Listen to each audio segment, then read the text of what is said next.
Jim Acosta, his last job, which he just left as we talk, was with CNN. Uh, when when President Trump had a first term, Jim was the CNN correspondent who covered him, and they had many more altercations, tough moments than I had with Ronald Reagan or any president, including Bill Lyndon, who I also covered his second term. And at one of those, uh, President Trump said, "You're a disgrace. You should be fired. You should be fired." You know, Lyndon Johnson may want to be fired, but Jim Acosta did a good job. He asked pointed, direct questions. At one time, they tried to take his pass away from in the White House.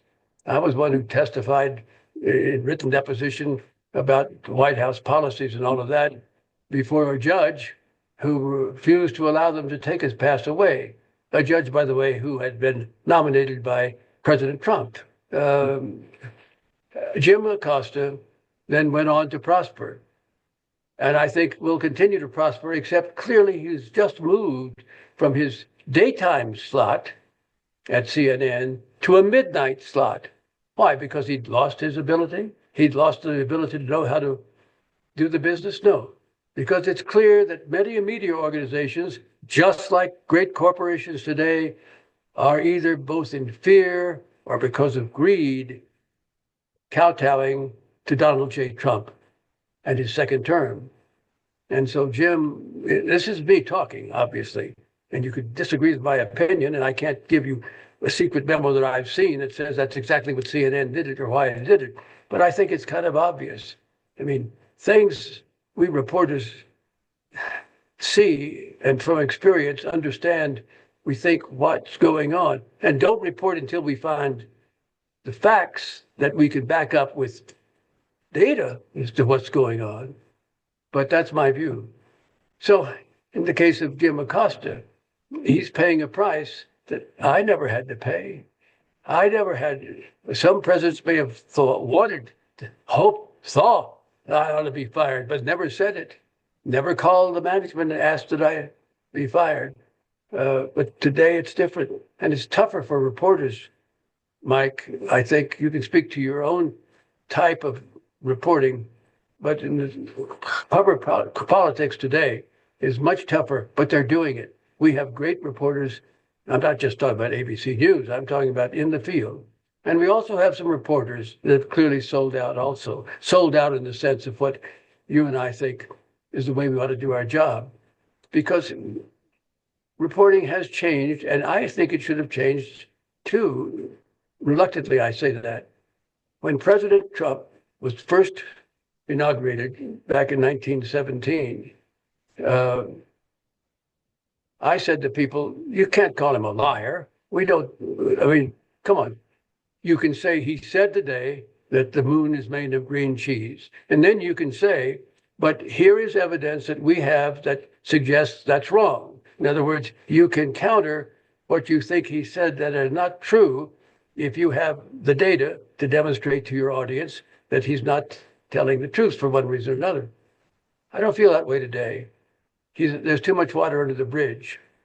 I believe that basically in our business, we should be neutral from the standpoint of our personal opinions when we cover stories that are the type that you've got to be careful not to give your personal opinion. You give the facts and let the audience decide what it thinks the facts mean, what it thinks the facts should lead to. But you cannot, in my view today, countenance. As we talk, he has said in his first week of his presidency, yeah, with the Panama Canal, the Chinese have it, I'm going to take it back. Really? I'm going to buy big Greenland. Well, come up with the money if Congress will appropriate it. And then there was, the night before we're talking, a terrible accident at Reagan National Airport. A passenger plane carrying 60 people, passengers and 4 attendants, was just coming in for a landing. And an Army helicopter carrying 3 members of the service was practicing a route, and they collided. We don't know why yet. The investigation has just begun. There are theories, there are opinions, but President Trump the next morning went on and said it was Barack Obama and Joe Biden who caused this. They're two former presidents of the United States, by the way, and DEI, a program he wishes to abolish everywhere, and is going tooth and nail to do it. And that's not true. And as a reporter, if you were to just simply say, well, the president said this, that, and the other, and leave it at that, without saying, I'm not asking you, nor do I think you should say, that is nonsense. But just without immediately saying, that does not seem to be true. The investigation has just started, and investigators say it is too early to know what happened. I just don't know how to cover this man. I thought I did in his first term. Jim Acosta playing a role that I thought I had used to play in the sense of asking questions and looking for straight answers. But the country is in danger, I think. And Let me see if if you as reporters we think we're not part of trying to offset the dangerous practices that are coming upon us all, then we're not playing our job right. Yet here we are, and I've just written a piece called The Bipolar State of the Union. Here we are, where you have two essential audiences in America, both convinced that they're right no matter what you report, no matter what facts you will put up, if they don't fit their narrative.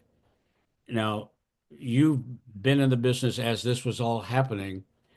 Let me ask you if you agree with the way it's kind of rolled out. The beginning of 1977, when you started covering the White House with Carter, that was the year that personal computers started to develop in terms of their mass distribution. It took a while. Then you had the internet became ubiquitous. You had satellites and all the rest of it, and television networks with cable news and all the rest of it suddenly became much, not suddenly, but eventually became much less relevant to the national dialogue because all these other eyeballs were going elsewhere on the web to look at satellites, specialty, and then politics came into that, the polarization, and no one did it and took advantage of it like Donald Trump. He seemed to have identified there's something in ordinary people that the Democrats missed, and he figured out how to exploit it. And here we are. Does that roughly chide with what you I see? think you're exactly right. All of the forces that have changed and different from the days when ABC, CBS, NBC were the only three networks that gave you national news.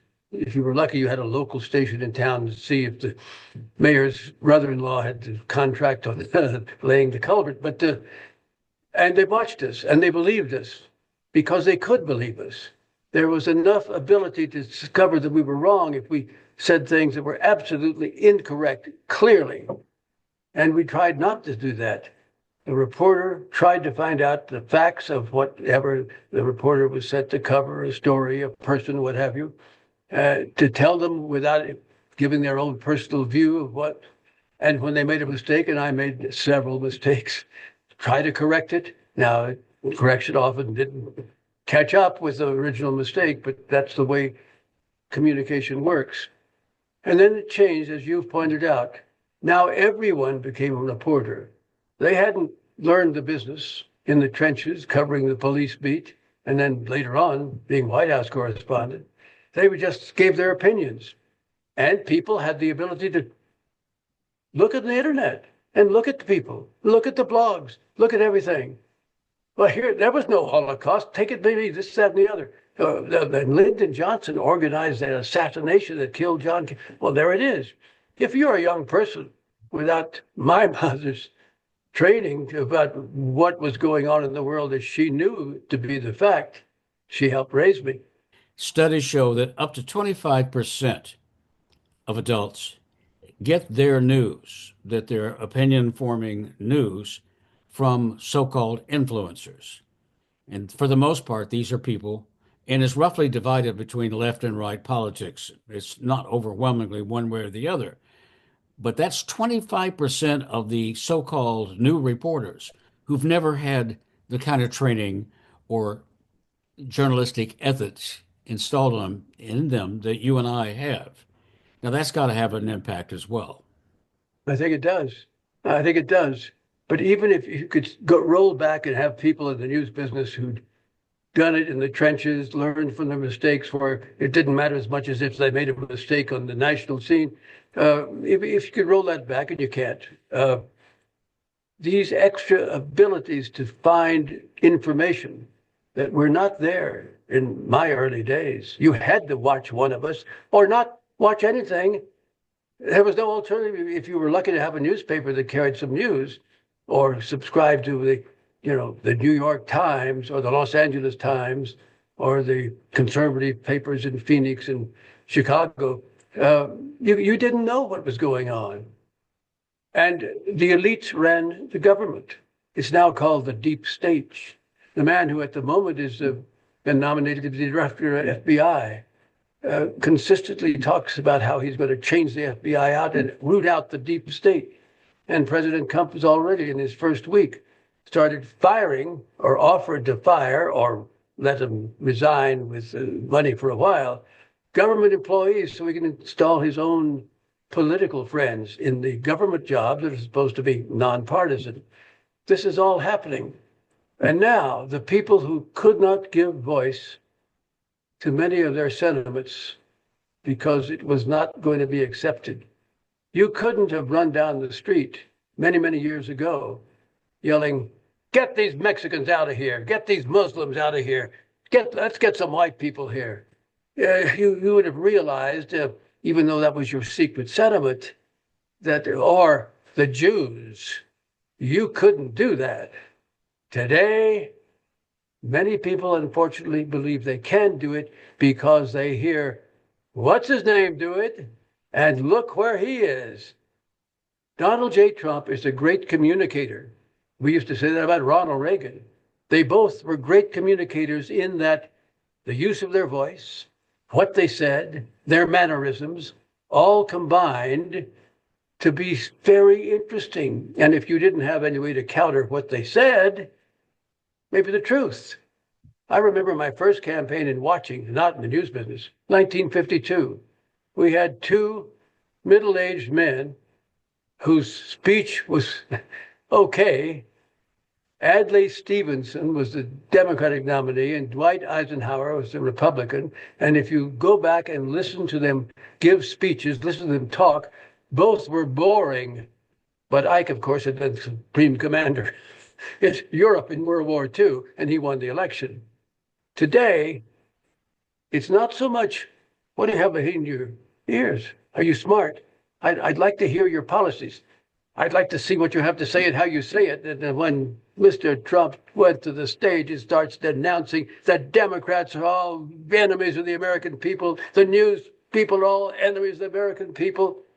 Hey, and then giving you the idea that we have a Christian nation here. Shouldn't we have a Christian nation, a white nation? You now can say it too, and you can believe it. And boy, when he's up for election, you can vote for him.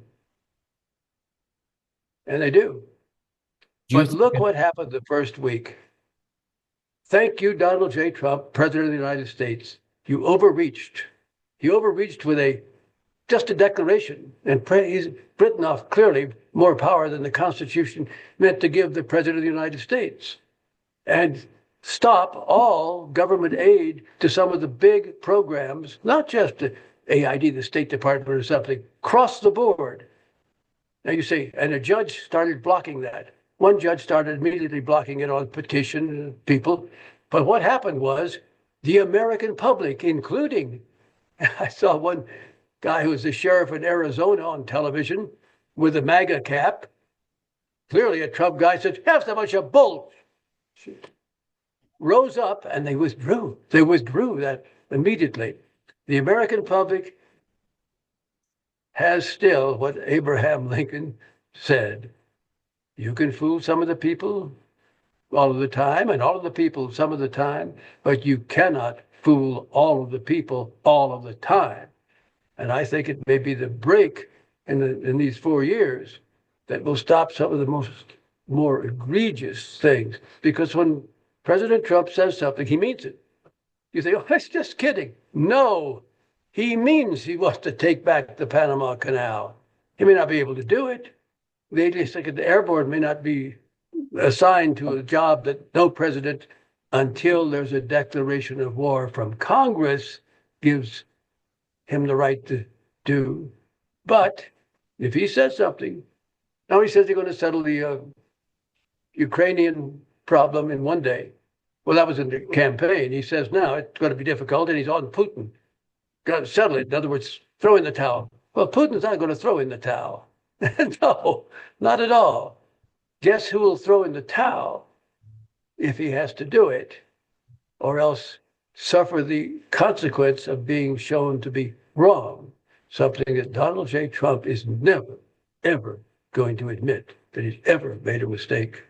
The inevitability of the complexities of governing, which he'll have to do sooner or later, means, as some famous pundit said, that all presidents end up as failures. But along the way, there will be policy failures. He will not accomplish what he wants, yet he's prepared to tell his base, and the base seems to be receptive to this, that whatever happens, whatever I fail at, it's somebody else's fault. It's because the deep state didn't let me do it, or because the media didn't let me do it.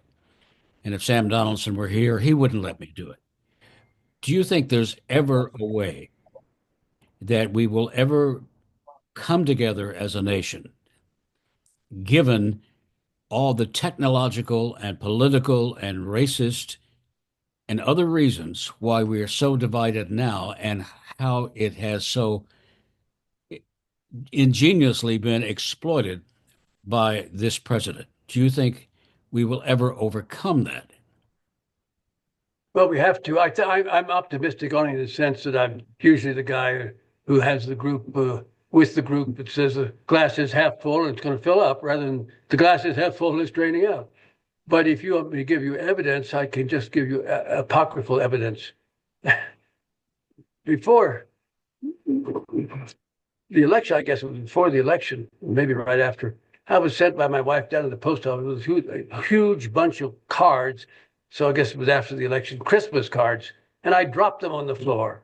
And immediately, 3 people jumped out of the line waiting, you know how post offices can be in smaller towns these days, to help me pick them up. No one asked, who did you vote for? Whose side are you on? They helped me pick them up. I could be their worst enemy from the standpoint of their political view. Didn't matter. And I use the country expression, since I'm from the country. Your car goes in the ditch, some guy's going to come along with a pickup truck and chain it. He's going to help pull you out. Not for money, just going to help you do it. There's still an American spirit. I think we have a better chance of doing it than they actually had after the Civil War, which is still not altogether, but getting there now. What divides us is the belief on one side that the American idea, the silly idea of the great country on the hill, the city on the hill that Ronald Reagan said, welcoming everyone who's willing to come, work hard, obey the laws, be a good neighbor, don't care what your religion is, that's what we're striving for. We don't always practice it. But the ideals give us your power, your poor, rather, your huddled masses yearning to breathe free, the Statue of Liberty. This is the American dream that causes people to rush up from Central America who are in need of a job, who are in poverty, and who have regimes in some countries that are terrorizing them to try to get to the land of milk and honey, the United States. They're not bad people. Are there some bad people? Yes. Are there drug dealers? Absolutely. Am I for an open border? No. But the idea that this country now should go back to an isolationist one of these worst policies he says is going to put into effect are tariffs. The president does have the power now, limited power, to impose tariffs without congressional permission. And he 100% on Canada or Mexico, he could, work their will. Yes, people who don't remember the past are doomed to repeat it. They don't know Mr. Smoot. They didn't know Mr. Hawley. When the Great Depression was a beginning in the late 20s, early 30s, instead of following Lord Keynes' advice, it's the federal government in emergencies that can help open the coffers. Congress, with President Hoover's certain permission, ability to help, put together a bill that raised tariffs 51% on many countries. Now, what happens to the tariff? Well, you made China pay. No, you pay. If you're going to buy something from China, the Chinese raise the price to pay the tariff. You then pay the price in buying the product. Also, they'll put tariffs on U.S. products. We would have a trade war. We will have another Great Depression. Thank you, sir. Really appreciate it. That scares me as much as many of his others, maybe not all of his others, proposals. Huge tariffs to show Go ahead, that Sam. he is boss and that I will win and I'll do anything I want because it's my presidency. As he said during the campaign, if you vote for me, you may never have to vote for anyone again. Let me ask a two-part question that begins back at the immigration issue. Studies, and I've done some research on this, clearly show that documented and undocumented immigrants coming across the southern border are overwhelmingly looking for a better life and to work and try to earn money. That the crime they commit, only a small fraction of the crimes committed by American-born people from the same ethnic groups. But the Democrats made the mistake of, there's no border problem. Look at our chart. Look at our. Yes. But if you are a Trump supporter, you're living a life in which you feel disenfranchised. Mhm. Crime may not be going up statistically in your area, but people are rude to each other. They cut each other off on the freeway. You're alert. You're anxious all the time. It's sometimes referred to as urban discord, and that they are convinced that they not only are disenfranchised, but they've got little hope, and especially with artificial intelligence, which I want to bring up in a minute. But this two-part question begins with that premise. Do you think it's going to be possible in any way, whether it's Trump or somebody else, to re-enfranchise these people who are facing hard times in the internet post-industrial environment to the point that they will feel that, okay, we've been listened to. We now want to be American again. We have, as everyone does, that deep yearning, as your people in the post office have, for reaching a sense of civility. Uh, we're civil to each other until we find out what our political beliefs are. So, is there hope in that question of whether or not Trump supporters can be brought back in the system to a point that they have an investment in the positive outlook of this country? Well, I think there's hope, particularly if the Democratic Party reads the right sayings from this most recent election and figures out that it has not, as a party, forget whatever the plank said, served the American people who are in need of the kind of help that, thanks to our good fortune, you and I don't need. Appalachia is still a place of poverty, white. What have we done for them? We can't say that, well, it's because they were African American. We didn't help them. And when I see, as I did a few years ago, this great movement to defund the police, what ridiculousness is that? Now, that wasn't a plank on the Democratic Party, but many Democratic voices were saying it. Sure, we want to make certain the police don't do violence against their own norms, but the vast majority of police are good people who have to help us keep ourselves safe. All of the things. And So let, they are injected. They are good people who, by and large, who are made to do what social workers should be doing and what yes, medical should be doing yes, and what mental yes, health professionals should be doing. They get put in impossible situations and they're being trained. There's no federal standard for training police. right, They're being trained right, by private companies, largely stocked by very aggressive, quote unquote, pro warrior mentality instructors, right. opposed Well, it's to up to us white males. We are macho men, my goodness, and we use those six guns. I was born with guns, not born with guns, but in rural America, you have better have a couple of guns in your pickup truck there. Uh, so many countries don't have guns for civilians except in certain categories and needs. But you see what's happened to us, and what's happened to us in so many ways that society has not. Donald J. Trump brilliantly figured out some things that most Americans, no matter what their party, think need to be adjusted, need to be wrong. Poverty is one of them. How are you going to do it? Uh, Spending money. Ronald Reagan had a commission called the Grace Commission. And guess what? At the beginning of his first term, it was supposed to root out waste, fraud, and abuse in federal government. And after a couple of years, figured out really couldn't do it because Congress kept passing money for special programs and what have you. But we need to find those flashpoints of poverty, of education.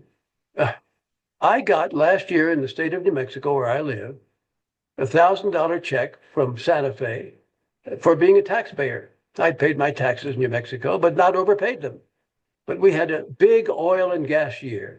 We'd had for years raised a lot of revenue for the state from the oil and gas that's in the ground in our state, which is being pumped up. So I got $1,000. And I thought, well, if we have that much money, let's build another school. Let's find better teachers. Let's find better transportation systems. In other words, let's begin to compete and get us off the bottom, thank you, Mississippi, of so many categories. I don't, oh yeah, I used 1,000. I should have given it back, I guess. So I'd like to talk about it. But I really how do believe you we've got as a country to figure out why many Americans have come to the point where they will listen to someone who's not telling them the truth, but promises that their life as they want it to be better and make it better for them in a way that preserves what we have in treating people equally, in treating races, the color of your skin, and your religion freely. We've got to return to that. how do you heal the country? Is it a person who does it? The media certainly Well, it's a doesn't. The person media is who, not willing to do it. Donald J. Trump is not responsible for the way his followers feel. He's responsible for, like, the person who pulls the cork in the bottle and the genies, the bad vapor come running out. It was always there. The people who've been voting for him, many of them, not all, some people know what they're getting and they want it because they're greedy and they can get a contract from him by simply flattering him. Exactly right. But we can heal if somehow we can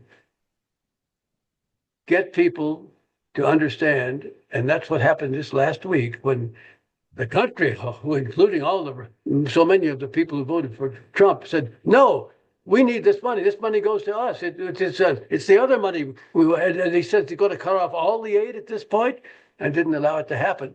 Not because they could march on Washington with pitchforks, but because he's shrewd. He's not dumb, except in ways I think that he should know better. But he's shrewd about tactics. He realized they'd overstepped too quickly. Now we're going to see incrementally stopping programs for the poor rather than now. If someone said to you, Sam, we want you to go back to the White House. Now, I know you're going to say you wouldn't do it, but let's pretend for Oh, a no, moment that you did. no, What would you do I wouldn't do today? it. Oh, I'm I know. Oh, 91. okay. Um, That's a given. You And, wouldn't do it. hey, Let's say guys have to tell you it's a younger person's game. You got to have a lot of energy, Mike, to do what you did. You have got to, and not just smarts up here, not just ability to think. And you've caught me a couple of times coming up without the name that should be right on the tips of my tongue. I'm not capable. I told a man I admire so, James Addison Baker III, one of the great tactical Republican people who helped Ronald Reagan, as well as his friend George Herbert Walker Bush. He was Secretary of State. And he came and gave a talk, a celebration of an anniversary of the Berlin Wall, and I was master of ceremonies. And this was at Georgetown University. And the audience just rose up. I mean, his talk was so well received, talking about not just those days and reminiscing, but the world today as it was, this several years ago. And I said to him, Jim, privately, as they were clapping, I said, you should run for president next year. I said, right. Oh, he said, I'm 90. But people like him should run. Who at the moment leads the Democratic Party? Name the person. You say Kamala Harris? Well, technically, I suppose she was the candidate who lost, but she lost. Who else? Who's next? Who? I would have said the senator from Ohio, whose name instantly escapes me, but he lost the election there to a Trumpite. I don't know who. I don't know if you said, Sam, who is the person? Because we follow people, not organizations. We support organizations, but it's somebody we follow. I don't know who that person is at the moment, but they got to find him. Jeffries, I think, in the House is certainly impressed. He's the leader of the House, a Democratic leader. I don't know him. I've never met him, but someone's out there, and that person's got to step up. We have a governor of he won in Kentucky as a Democrat when Trump was winning like 18 or 19 points, and he won by 8 points, the Democratic governor. So you look for people that somehow in their own state seem to be appealing to more than just their own party, the Democrats. Have you picked up There's nobody, the Republican Party does not exist as it used to. This distant me when I grew up in New Mexico. I once told Reagan my mother had never voted for anyone but a Republican, which I think to be true. He put it in his book of diaries. You see the diary, he says, I'm not joking. I don't know who a Republican leader would be now.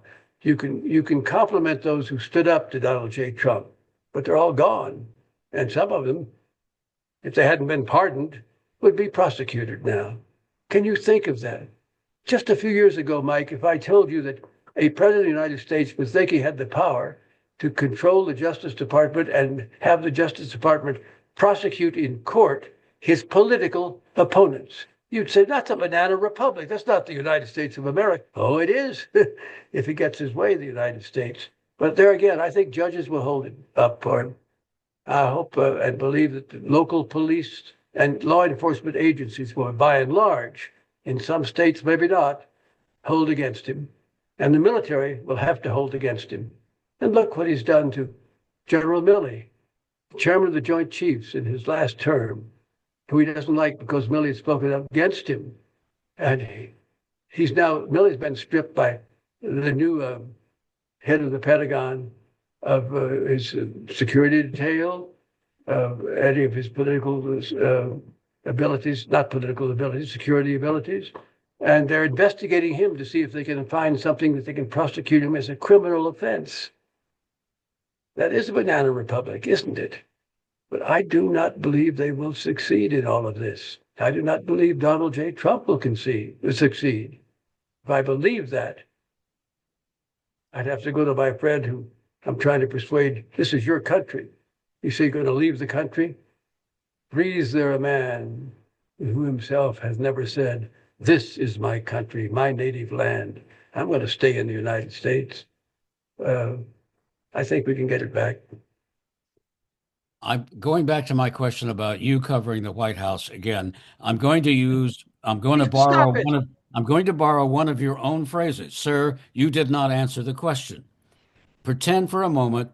I said no. Do you understand the word? No, I don't accept no. Let's pretend. Oh, you don't accept no. Who are you? If I were president, you were a snotty reporter saying that to me. Who are you to tell me I can't say no? You're a good guy. Let's pretend that you had to go back. to save the country or whatever, make up a reason. You had to go back. You had to be in the White House as a reporter tomorrow. How would you handle it? I handled it the same way I handled it with Carter and Reagan, and they sent me back the second term of Bill Clinton. And the worst question I ever asked the president was Bill Clinton. I mean, I say worst question. I thought it was appropriate. Um, a woman had made a charge against him, which was all news in all the newspapers, and NBC television did a big story on it. And he called on me at a news conference. He'd been recently acquitted in the United States Senate of an impeachment charge from the House. And I said, "Sir, Juanita Broderick claims you raped her. If that is not true, sir, what was your relationship with Miss Broderick, if any?" Well, he was ready. And if you think, some people say today, oh, the reporters tell the White House in advance. No, no. But the people that aid a president before a news conference say, you're likely to get a question on this subject because they know what's going on. So he was ready. He said, I have said that I'm not going to answer questions like that anymore because I pledged that I would now spend the rest of my time in this term helping the American people. My lawyer has issued a statement. And indeed, he had. His lawyer issued a statement denying the charge. But his lawyer had not been accused of it. So I said, as he turned away, I said, "Sir, can't you just deny it?" He said, "See my lawyer." But I think people watching that exchange had every right to say, well, why didn't he just, in other words, I wanted an answer. I wasn't doing it in a theatrical sense to have him say, I see my lawyer, and I got to say, can't you just deny it? But people had a right to take the information that they, in their own eyes and ears, had seen and heard and weigh it as to Ms. Broderick's charge. So if But you were it's not the to kind of question I'm proud of and say, I got to ask that kind of question. But that's what I would do with Donald J. Trump as long as I was allowed to. He'd try to take my past away, or worse. His followers might think they knew what worse was. My friend Tony Fauci is under death threats constantly because he stood up to Mr. Trump at Trump's first term when Trump wanted to use the medicine for cows. I can't remember the name of it, or bleach. And Tony, who is head of NIH's section on those kinds of diseases, who helped by concocting a cocktail, he and his group, that helps turn back AIDS in Africa, who had how people deny experts' views rather than take the views of someone who admittedly is not expert. Here is Robert Kennedy Jr. I knew his father. I thought his father was the strongest of the three brothers that were living during my time. The strongest. I like the other two too, particularly the president. But Bobby was tough. Bobby was the guy who pushed civil rights, not John at first, because their parent, as you know, was an anti-Semite and also a racist, old Joe.